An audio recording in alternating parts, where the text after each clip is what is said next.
Ow!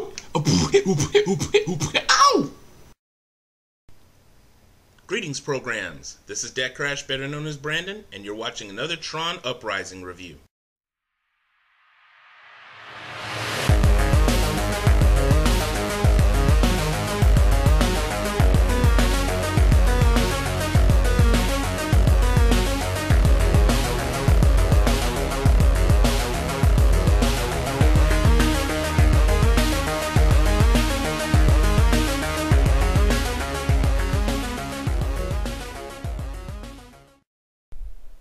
Greetings, YouTube. This is DecKrash, better known as Brandon. Okay, bringing you a new Tron Uprising review. Sorry about the lateness of it. I always seem to be late, unfortunately. So, today we are looking at the episode Grounded, most recent episode to come out. Alright. The first thing I have to say about this particular episode is that I expected it to be a little bit, just a second. Which episode was that? Believe it was, I think it was Isolated? What? No, not Isolated. No, The Reward. At first I thought it was going to be a little bit like The Reward, and that it was going to be kind of a letdown, because I thought it was some other harebrained scheme of General Tesla. Well, even though General Tesla is proving himself to be a fairly predictable villain, I guess you can say, and that's not necessarily a bad thing, seeing how this is a show that's aimed at kids, so they are not going to make every character as completely nuanced and layered as they possibly could make them. That might go over some kids' heads, and I know that some of you would say that, well, no, Brandon, you know that kids are a lot smarter than we give them credit for, and I don't deny that. Never once did I say this show insults any audience's intelligence. It doesn't. I'm just saying that General Tesla is not quite as complicated a figure as he first seems. At least that's the impression that I'm getting thus far. He seems to be sliding into that classic villain, not so much a snidely Whiplash kind of villain. No, that's just completely two-dimensional. He does have depth. It's just not a whole lot of it when you really, really think about it. At least that's just the way I feel. I mean, if you disagree, hey, leave a message down in the comment section. I'll be cool with it. Just make sure you keep it civil. So, anyway, back to the whole deal with the most recent episode, Grounded. So, we have General Tesla, who is, well, right now massively pissed that the Renegade's still running around. As a matter of fact, it opens up with a pretty cool scene with this program that's running from the night guard, that's basically the night watch, that's basically making sure the curfew that they have in Argon City is being enforced. And she gets caught and is put on a recognizer and sent to the games. And then, of course, Beck comes to, disguised as Tron, comes to their rescue. Pretty standard fare. And, of course, now General Tesla is getting a message even from his blackguard saying Tron lives, and Tesla, in his usual fit of rage, this time he killed. There's a previous episode he killed one really fast. The second one, he killed this guy slowly using those energy hand things and just basically crushed him into the million QB bits. So what he does is he makes a big announcement to Argon City, basically saying, these programs shouldn't have to suffer for the actions of one. They were caught violating curfew. If the Renegade comes and turns himself in, I'll not only let them go, but I'll lift the curfew. So Beck, of course, is sitting there deciding what to do, realizing, well, I can't let innocent programs be derezzed just because, I'm the Renegade, so I need to go and fight this. However, he's kind of run into a bit of a wall with his job, of course, working at Abel's garage. Abel has basically brought the hammer down on him because he's constantly showing up late all the time. Because, of course, his new job being the Renegade. At first, I guess he could have chalked it up to him still being bummed about his friend Bodhi's death in the very first episode. But now Abel's just getting really angry, and so he basically has this whole deal where he sticks Beck with like his friends and just tells them, that you're working with them and we're gonna watch every move you make. You are not allowed to leave this garage. So he has them first hanging around with Zed, and then with another program, and his name escapes me all of a sudden. I know I had seen him in one of the previous episodes, but I just really can't remember which one. Sorry. Sometimes even my memory fails me on these things. I mean, even when I do this, I'm sitting there staring at Wikipedia, so I won't forget names. All that, but I digress. So so Abel has excuse me. Abel has Beck hanging around Zed and another program later on when all the programs are gathered together to see if the Renegade's going to show up. All the while, Beck is trying to figure out a way to get out of there without having to lie to Abel's face. But Abel is on to him and basically makes Beck promise that he's going to stay at that garage. But of course, Beck has a job to do, and so despite the fact that he knows that most likely Abel would fire him, he goes to get these programs, freed, and that requires him having to face down General Tesla, who, unbeknownst to him, has had Pavel do some special upgrades on his hand weapon things. I guess it's just made him a whole lot more powerful. What I think it is, what I saw when they were whatever he was manipulating. If you've seen Tron Legacy, you know how Flynn was able to get into various parts of programming, and you saw little things that he was manipulating on those little clear walls and such. And that's what and of course that's what oh, good Lord. Please excuse me, people. My mind suddenly blanked. All right, yeah.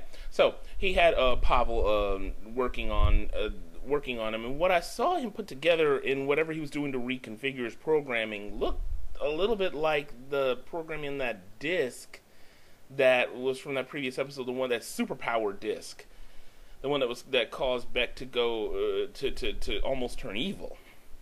I don't really know. I'd have to go back and check that episode just to be to be absolutely positive. So, I'll do that, and then maybe the next episode I'll clarify myself on this. So, as I was saying, he has Pavel do some serious upgrades, and so now Beck appears in this big get together, seemingly to turn himself in, but of course, that's not true. So he basically chooses to fight General Tesla, and Tesla nearly kills him. It was a pretty intense fight, but Tesla just throws him around like he's a rag doll, and you see him basically starting to crush Beck. But then from out of nowhere, this program on a light cycle uses his disc to slice Tesla's little stretchy arm things in half, leaving Tesla wounded, so Tesla gets out of there. Now all the programs in Argon are at this get together and are watching this fight, and everyone's just left speechless. Finally, Pavel, of course, little suck up that he is like, hail to the great General Tesla for his victory, and now get on back home, there's a curfew. I'm sorry. Every episode, Pavel just finds more and more ways to make me want to tear him apart bit by bit. Anyway, so that leaves Beck, having to face the music with Abel at the end. Now, surprise, surprise, this came out of nowhere, even though it's completely understandable. Abel's like, get in my office now, and I thought, oh man, he's going to fire him, because he sits back there and he says, I'm gonna have to. I never thought I'd have to say this to any of my workers. And he looks at him and says, you're the Renegade, aren't you? Yeah, soak that up, people. I was just like, whoa, how did he even know? But then again, the 385th voice inside my head pretty much slapped me and said, how else do you expect? Beck always having to leave at these seemingly opportune times. I mean, it's not like he's Lois Lane, who's just, never knows that Clark is Superman, even without the glasses. Never notices that. It always seems to notice that Clark is always absent every single time there's some big thing going down. Well, basically, Abel's not stupid. So it was a really refreshing moment to see, the plot seeming to thicken here, because now Beck realizes, well, both through his conversations with Tron telling Beck, you have programs now who've seen you fight and see what you're doing for them, and you have some programs that may be willing to stand up with you. And and he now sees there are some programs who do know who he is.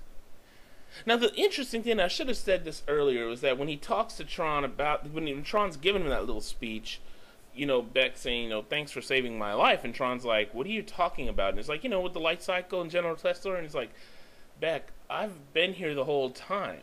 So you sit there wondering who it is, and then it focuses on Mara, and I'm thinking, like, Mara knows? And then you have of course you have oh my god. Oh, good grief. I'm sorry, people. My mind is blanking like crazy. Okay. Then you have Abel, calling into his office, and then Abel gives the big reveal that he was the one who knew who Beck was, and he was the one who came in on his light cycle and sliced Tesla's arm. So, like I said, plot thickens here. Not only is this resistance suddenly growing now, but Beck realizes there are other programs out there who know about it, and that's going to complicate things a lot, I think, as the show goes down the road. So I can't wait to see what happens because of this. I'm pretty sure there are going to be some close calls with people who know who he is and all kinds of stuff. It's standard fare as TV tropes go. But it's still exciting to watch, and those are those things that just never get old. So I'm really wanting to see what's going to happen, and it's kind of a shame thinking back to the movie, to Tron Legacy, that they did not give enough time or enough attention to this supposed resistance. Flynn mentioned it a little bit, as did Cora. Saying that there were programs out there that are fighting against Clue, and that Clue's reign would be destroyed from the inside. And you had a couple of programs that were talking to Castor in the End of Line Club. And then of course a few that were fighting against the Blackguard when they went into the place in that big battle scene. But that's pretty much it.